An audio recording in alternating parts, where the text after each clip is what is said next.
Bonsoir à toutes et tous et bienvenue dans ce journal. À la une, 3 Congolais et 12 sujets camerounais soupçonnés d'avoir trafiqué les passeports congolais. L'affaire a été saisie par le procureur de la République près le tribunal de grande instance de Brazzaville. Et puis en sport, l'AS Otoyo est qualifié pour le second tour des préliminaires de la Coupe de la CAF, après avoir remporté leur double confrontation face au FC 15 d'Agosto de Guinée équatoriale. Comme annoncé dans le sommaire, ils sont 15 au total, 3 Congolais et 12 sujets camerounais à être soupçonnés d'avoir trafiqué les passeports congolais. L'affaire a été saisie par Okongakala, procureur de la République près le tribunal de grande instance de Brazzaville, qui a lancé une enquête. Franchamat. Plusieurs sujets étrangers parviennent à se faire délivrer des passeports congolais. Un triste tableau qu'a dressé le procureur de la République, Okongakala, après enquête. Au cours de cette enquête, il a été malheureusement constaté que plusieurs sujets étrangers parvenaient à se faire délivrer des passeports congolais.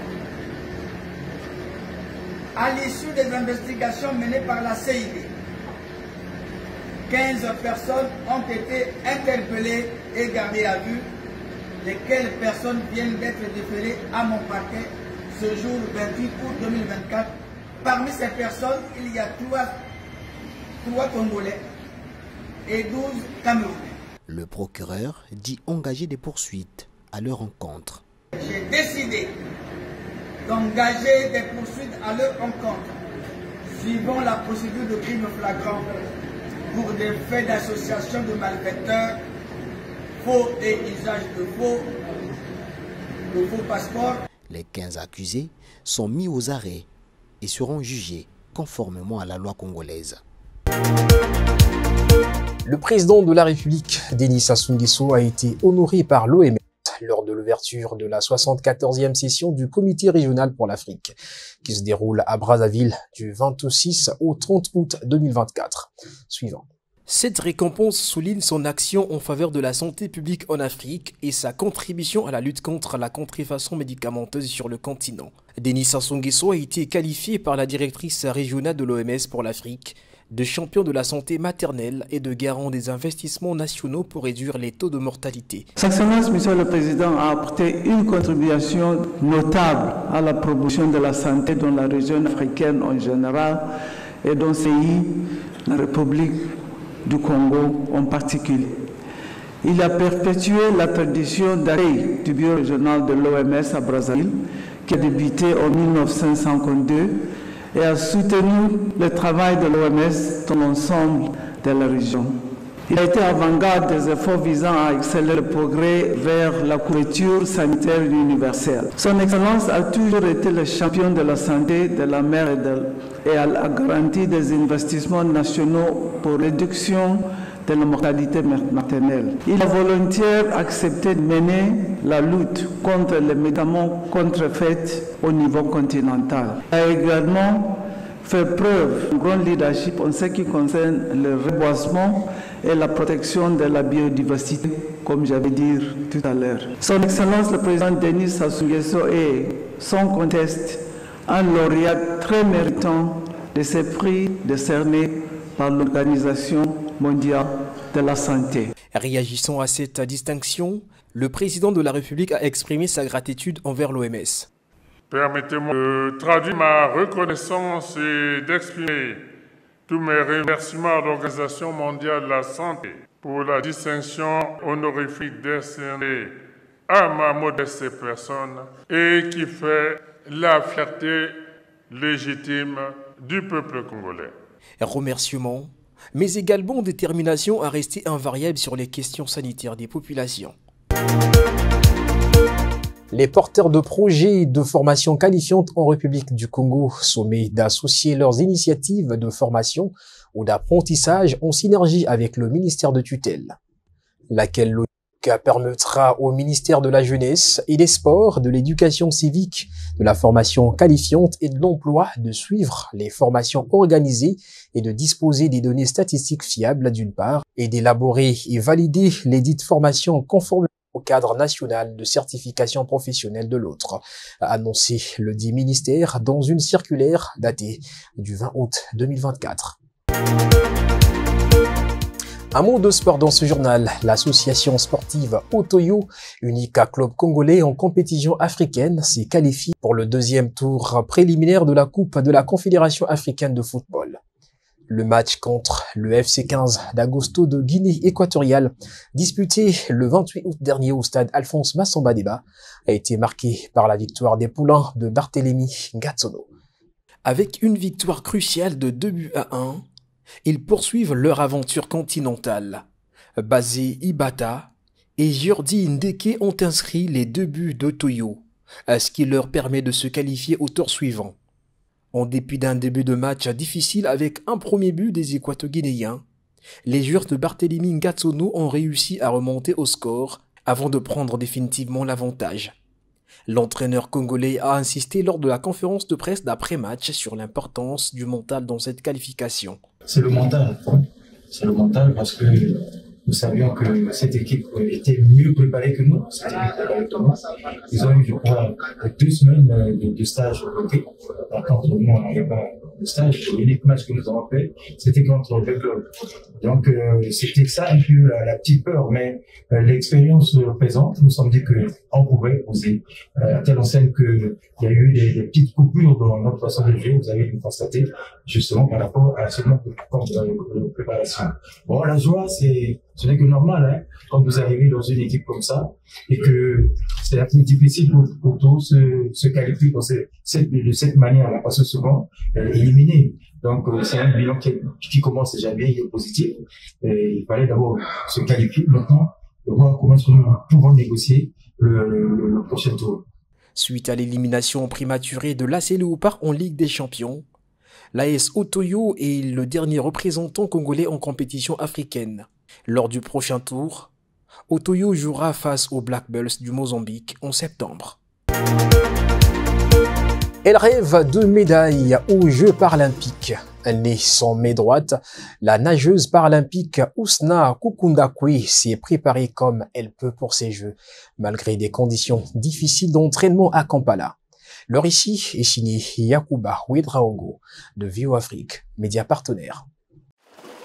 Ousna Kukundakwe se prépare à une nouvelle journée d'entraînement en vue des Jeux paralympiques de Paris. Le parcours qui l'a mené à son statut actuel de médaillée d'or a commencé à l'âge de 5 ans, alors qu'elle nageait dans les eaux de Kampala. Je suis née avec mon handicap. Je n'ai pas de bras inférieur droit et 3 doigts complets. Bien sûr, je n'ai pas réalisé que j'étais différente avant l'âge de 5 ans, car lorsque j'étais à la maison, mes frères et sœurs, mes cousins et toute ma famille me traitaient comme si je n'étais pas différente d'eux. La jeune fille de 17 ans explique que ce sport lui a permis de développer sa force physique et l'estime de soi. Il a aussi aidé à faire face aux regards et aux plaisanteries dont elle était souvent l'objet. La natation est un sport où il faut se déshabiller complètement et s'exposer au monde. Alors j'ai fini par m'habituer à ce que les gens me montrent du doigt. En 2018, Kukundakwe a remporté sa première médaille d'or aux 100 mètres du Korean Paralympic Youth Camp. Depuis, elle a remporté des médailles dans diverses catégories de natation et a réalisé un record personnel dans le 100 mètres brasse aux Jeux paralympiques de Tokyo en 2021. Kukundakwe dit qu'elle est confrontée à un défi supplémentaire, le manque d'installations d'entraînement disponibles comme dans d'autres pays. Ici, nous nous entraînons dans des piscines de 25 mètres pour ensuite participer à une compétition dans une autre de 50 mètres. Ces gars-là se sont entraînés dans cette piscine tous les jours de leur vie. Bien qu'elle se soit qualifiée pour 6 épreuves aux Jeux paralympiques de Paris, Kukundakwe ne se concentrera que sur 3 épreuves principales. Mon entraîneur et moi avons discuté et nous nous sommes rendus compte qu'il n'était pas nécessaire de participer à toutes ces épreuves. Nous avons donc choisi les 3 auxquelles je voulais participer et où j'ai beaucoup plus de potentiel. En 2022, Kukundakwe a permis à l'Ouganda de remporter ses premières médailles internationales en paranatation et a représenté son pays en tant qu'unique paranageuse aux Jeux du Commonwealth de Birmingham. Des exploits qu'elle rêve de pousser le plus loin possible à Paris.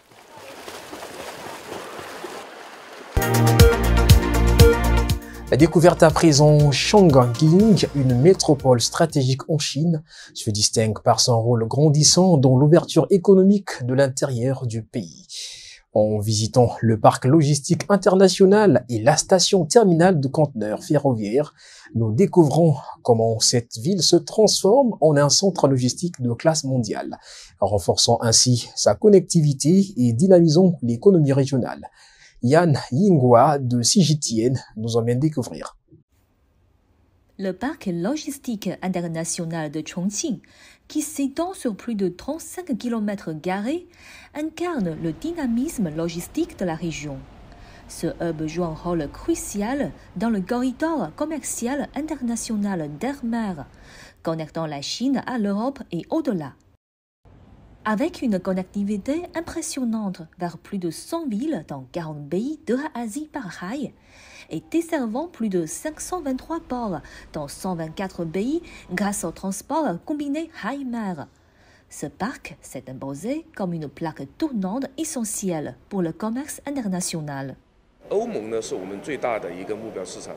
L'Union européenne est notre principal marché cible.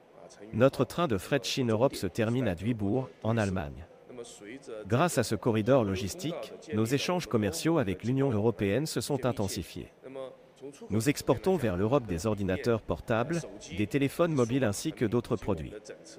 Parallèlement, nous importons en Chine des voitures européennes, du vin et d'autres articles de luxe. Cela a considérablement renforcé les échanges commerciaux entre l'Union européenne et la Chine, notamment dans le sud-ouest du pays. À quelques kilomètres de là, la station terminale du centre de conteneurs ferroviaire de Chongqing se distingue comme l'une des plus modernes et efficaces de la région. Depuis son inauguration en 2009, elle a connu une croissance remarquable, traitant des centaines de milliers de conteneurs chaque année. Avec ses lignes de manutention longues de 800 mètres et ses crues portiques puissantes, cette station occupe une place primordiale dans le transport multimodal, offrant des services complets allant du transport au stockage en passant par la maintenance des conteneurs réfrigérés. Chongqing est aujourd'hui un acteur incontournable dans l'ouverture économique de l'intérieur chinois, grâce à ses infrastructures logistiques avancées et son rôle clé dans le commerce international. La ville continue de se développer comme un carrefour stratégique, attirant l'attention du monde entier. Han Yingya, CGTN français, Chongqing. C'est ici que prend fin ce journal. Merci de l'avoir suivi. Bonne suite des programmes sur NTI Média.